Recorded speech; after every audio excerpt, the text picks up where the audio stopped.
रेखा गांधी, मैं एक होम्योपैथिक विशेषज्ञ हूँ और आज मैं आपको एक ऐसे सब्जेक्ट यानी कि खांसी के संदर्भ में, जो कि आम तौर पे हर कोई इस प्रॉब्लम से जूझता ही है अपने पूरे लाइफ में, तो आज मैं खांसी के संदर्भ में बताऊंगी। खांसी कोई बीमारी नहीं होता, खांसी एक लक्षण है, एक सिम्टम है जो आपको अक्सर होती है तो बहुत ज़्यादा परेशान करती है। खांसी अक्सर सर्दियों के मौसम में बहुत ज़्यादा देखने को मिलता है और जब मौसम में बदलाव हो तो भी यह देखने को मिलता है, या कभी कभी हम गर्मी में भी अगर कुछ ठंडे चीज़ों का सेवन कर लेते हैं तो इस तरह की खांसी व सर्दी अक्सर हम लोगों को हो जाया करती है। लेकिन सर्दियों के वक्त या मौसम चेंज के वक्त बहुत ज़्यादा यह देखने को मिलता है और यह एक वायरल इन्फेक्शन की तरह फैलता भी है। कोरोना के वक्त इस खांसी से लोग बहुत ज़्यादा भयभीत हुए थे, लेकिन यह खांसी आमतौर पे बहुत ज़्यादा तकलीफदायक होता है। जब भी होता है तो व्यक्ति को बहुत ज़्यादा तकलीफ देता है। अब बात कर लेते हैं कि खांसी में क्या करना चाहिए। खांसी में आमतौर पे कोई भी एंटीबायोटिक लेने से पहले आपको अपने घरेलू उपचार जरूर करनी चाहिए। जैसे तुलसी का जो काढ़ा है उसको तैयार कर लेनी चाहिए। तुलसी, अदरक, काली मिर्च का काढ़ा बहुत ज़्यादा इसके लिए हेल्पफुल होता है। अब बात कर लेते हैं कि इसमें एहतियात क्या बरतना चाहिए। अगर आपको बहुत जल्दी ठंड लगती है या बहुत ज़्यादा आपको ठंड से खांसी की शिकायत होती है तो ऐसे स्थिति में आपको सबसे पहले तो ठंड से बचनी चाहिए। मौसम जब परिवर्तन होता है तो उसमें अपने आप को ज़्यादा सावधानी बरतनी चाहिए। हमेशा गर्म व गुनगुने पानी का सेवन करना चाहिए। ठंडा पेय लेने से बचना चाहिए। साथ में अगर आपको ठंडी बहुत ज़्यादा असर करता है तो हो सकता है आपको एलर्जिक प्रॉब्लम हो, तो आपको अपने एलर्जी की ट्रीटमेंट करानी चाहिए।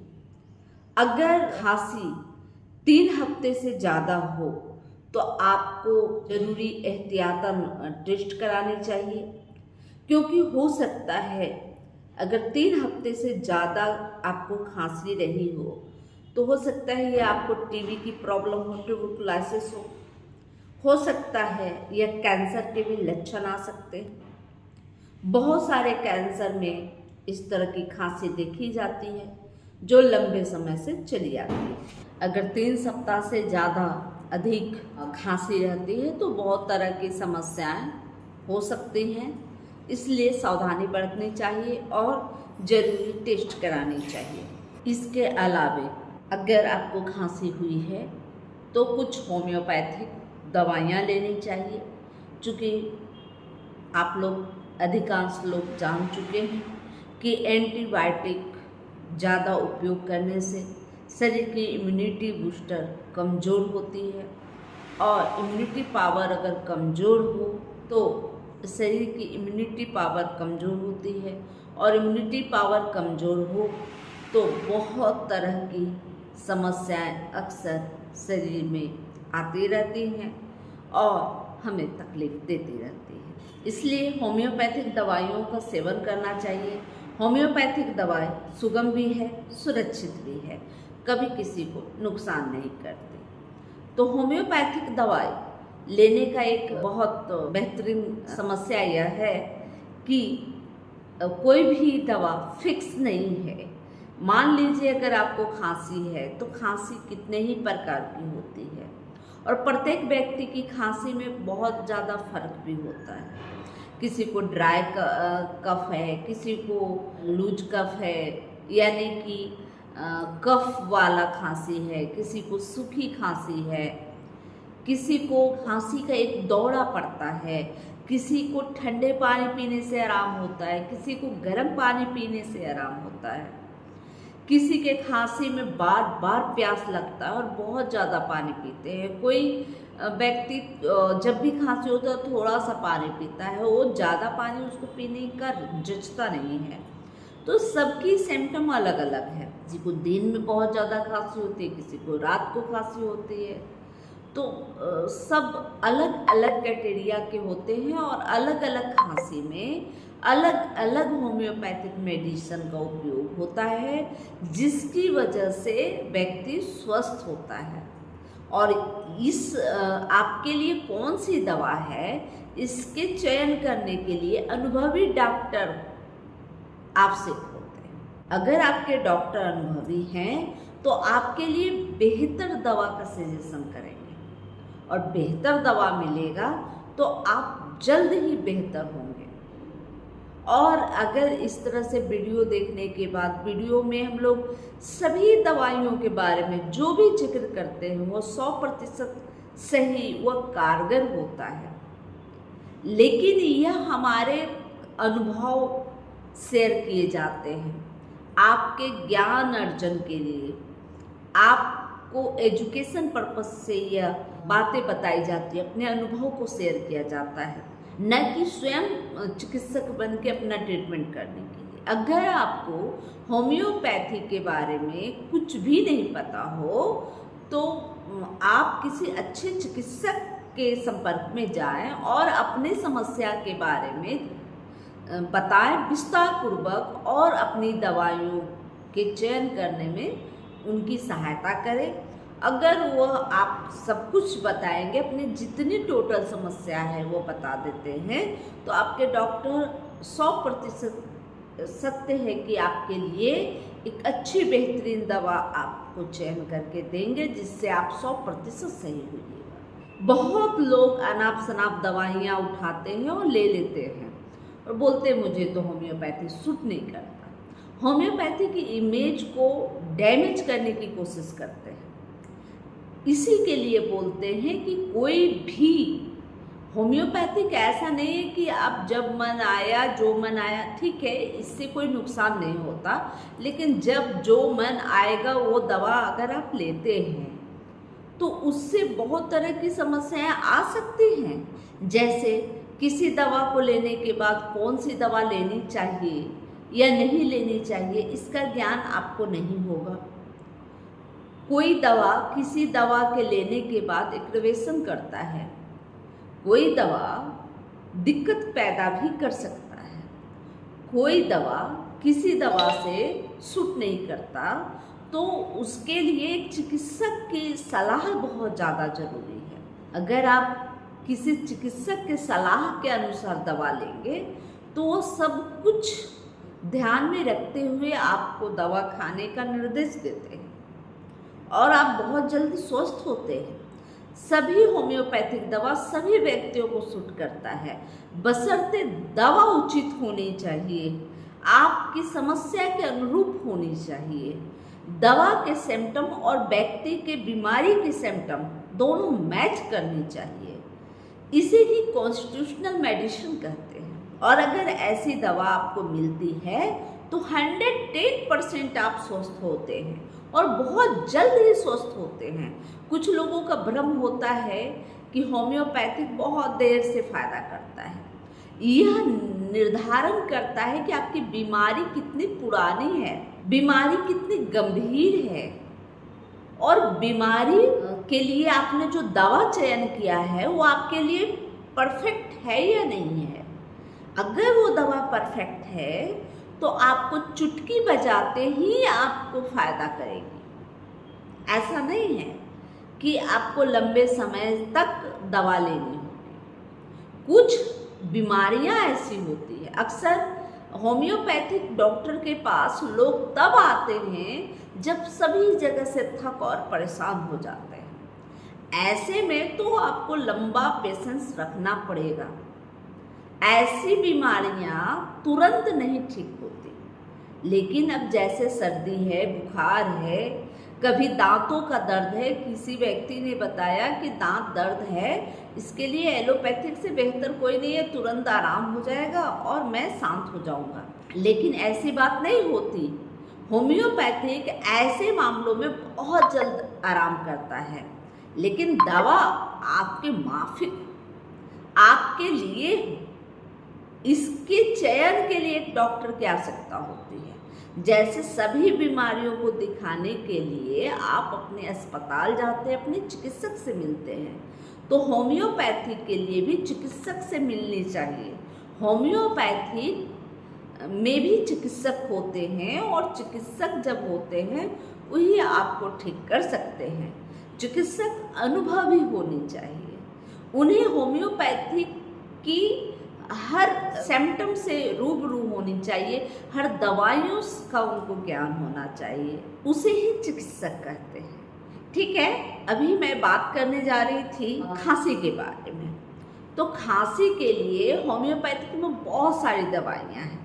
जैसा कि मैं पहले बताई कि कोई भी बीमारी की कोई परफेक्ट दवा होम्योपैथिक में नहीं होती। बीमारी जितनी भी स्वास्थ्य संबंधित है सभी की ट्रीटमेंट होम्योपैथिक में होती है, लेकिन फिर भी दवाइयाँ जो होती है बीमारी के सिम्टम के आधार पर दी जाती है। उसी प्रकार खांसी के समस्या में भी सिम्टम देख के दी जाती है।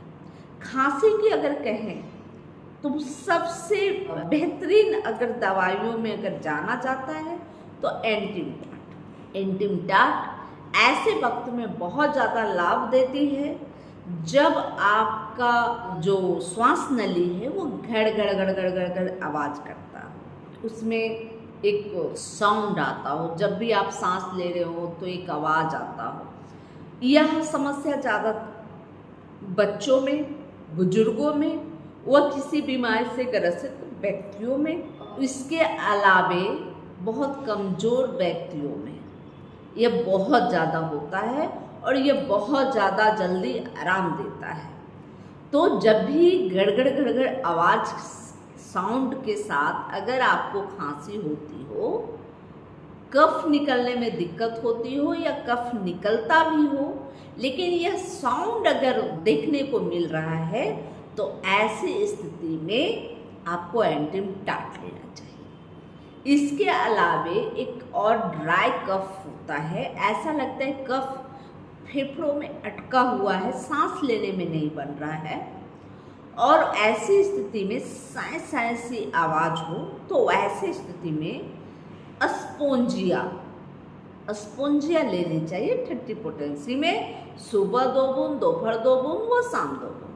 अगर रात को बहुत ज़्यादा खांसी बढ़ जाती हो, 12-1 बजे व्यक्ति उठ के बैठ जाता हो, घुट घुट करके पानी पीता हो, मतलब थोड़ी थोड़ी पानी पीता हो, जब खांसी का दौर आता हो थोड़ा थोड़ा पानी पीता हो और रात के वक्त बहुत ज़्यादा खांसी होती हो, तो ऐसी स्थिति में आर्सेनिक एल बहुत अच्छा काम करता है। इसके अलावे ब्रोनिया भी ड्राई खांसी के साथ बहुत अच्छा काम करता है जब आपको ड्राई खांसी होती है। और ब्रोनिया की भी खांसी आपको खाना खाने के बाद बढ़ जाती है या कुछ मूवमेंट के बाद बढ़ जाती है, तो ब्रोनिया लेनी चाहिए, ब्रोनिया एल्बा, यह भी 30 पोटेंसी में लेनी चाहिए।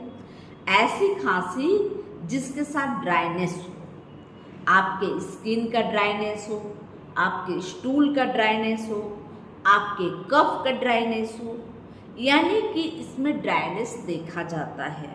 और ऐसे रोगी पानी पीते हैं, जब भी खांसी होता है तो उन्हें बहुत ज़्यादा प्यास महसूस होता है और पानी जब पीते हैं तो अच्छी क्वांटिटी में, मतलब अच्छा ज़्यादा से ज़्यादा पानी पीते हैं। तो इस तरह के जब मरीज हैं तो आपको ब्रोनिया एल्बा लेनी चाहिए। इसके अलावे जब खांसी का दौर बहुत ज़्यादा हो और कफ निकलने का नाम नहीं लेता हो, कफ ऐसा लगता हो अटका हुआ है, सांस लेने में नहीं बन पा रहा है, अगर ऐसी स्थिति है और इसके साथ अगर बहुत खांसी होती है तो उल्टी सा होता है, उल्टी होने लगता है, तो ऐसी स्थिति के लिए इपिकॉक बहुत अच्छी दवा है। ऐसी स्थिति में इपिकॉक लेनी चाहिए। अब बात कर लेते हैं कि जब खांसी होती है तो आपको और क्या लेनी चाहिए। तो इसमें मदर टीचर के रूप में आप एस्पिडोस्पर्मा मदर टीचर ले सकते हैं। जब यह खांसी लंबे समय से बनी हुई हो, जब यह खांसी बार बार होती हो, बार बार आपको ठंड लगती हो और बार बार खांसी उभर कर आती हो और बार बार सांस लेने में दिक्कत होती हो, आपको ऐसा लगता हो कि आपके कफ से आपके फेफड़े ब्लॉक कर गए हों, तो वैसी स्थिति में एस्पिडोस्पर्मा मदर टीचर लेनी चाहिए। इसके अलावा आपको जस्टिसिया मदर टीचर लेनी चाहिए। जस्टिसिया एडाटोडा बहुत अच्छी मेडिसिन है। इसे आयुर्वेद में भी इसका उपयोग होता है और इसे होम्योपैथिक में भी उपयोग होता है। जब आयुर्वेद में उपयोग होता है तो इसे बासा का मूल अर्क बोलते हैं, लेकिन जब होम्योपैथिक में इसका उपयोग होता है तो इसे जस्टिसिया एडाटोडा के नाम से जानते हैं। इसके अलावा ऑसियम सेंट जो भी आयुर्वेद में भी उपयोग होता है, घरेलू उपचार में भी उपयोग होता है और इस ऑसियम सेंट को तुलसी बोलते हैं। तुलसी के रूप में हम लोग घरेलू उपचार करते हैं और इस ऑसियम सेंट का मदर टीचर हमारे होम्योपैथिक में भी अवेलेबल होता है। तो आप ऐसे खांसी के लिए ऑसियम सेंट का भी उपयोग कर सकते हैं। ऑसियम सेंट बेहतरीन दवा होती है आपके कफ को, आपके खांसी को ठीक करने के लिए। इतना ही नहीं, ये किडनी के स्टोन को भी निकालने की इसमें बहुत बड़ी क्षमता होती है। उसी प्रकार जो जस्टिसिया एडाटोडा के बारे में बताया, अगर ये आपको ट्यूबरकुलोसिस तक हो गई है तो भी जस्टिसिया एडाटोडा आपको ठीक करती है। इसलिए इन सब दवाइयों का, इन सब मदर टीचर का भी आप उपयोग कर सकते हैं। इसके अलावा आप बार बार आपको कफ होती है, बार बार खांसी होती है, बार बार नज़ला जुकाम होता है, तो आप ट्यूबरकुलोसिस 1A 15 दिन में 2 बार उपयोग कर सकते हैं। 2-2 यह बहुत ही बेहतरीन है। इसे 2 बार उपयोग करने के बाद छोड़ देनी चाहिए और एंटिमटाट या एस्पोंजिया, इपिकॉप जो भी आपके सिम्टम से मैच करती हो उन दवाइयों को आप ले सकते हैं, ठीक कर सकते हैं। ब्रोनिया के बारे में भी मैं जिक्र की। ब्रोनिया भी इस तरह की कफ प्रकृति लोगों के लिए बेहतरीन है, लेकिन इसमें हमेशा याद रखनी चाहिए कि ड्राइनेस होनी चाहिए, यानी कि गले में सूखापन हो, प्यास लगता हो, सूखी खांसी हो और साथ में जब खांसते हो तो आपकी छाती में, आपके फेफड़े में दर्द हो और आप उसे हाथों से अगर दबाते हैं, पुश करते हैं तो आपको बहुत ज़्यादा आराम महसूस हो। तो ऐसे खांसी के लिए ब्रोनिया बेहतरीन मेडिसिन होती है। तो यह सब जो दवाइयाँ थी ये बहुत सारे लोगों को ठीक करते हैं और बहुत सारे लोगों में ऐसे सिम्टम नज़र आते हैं, तो यह दवाइयाँ उपयोग में लाई जाती है। एंटिमटाट एक बहुत सारे लोगों को यह ठीक करती है और बेहतरीन दवा है, लेकिन एंटिमक्रूड भी बहुत ज़्यादा अहमियत रखता है, जबकि एंटिमक्रूड पेट से संबंधित समस्याओं के लिए होती है।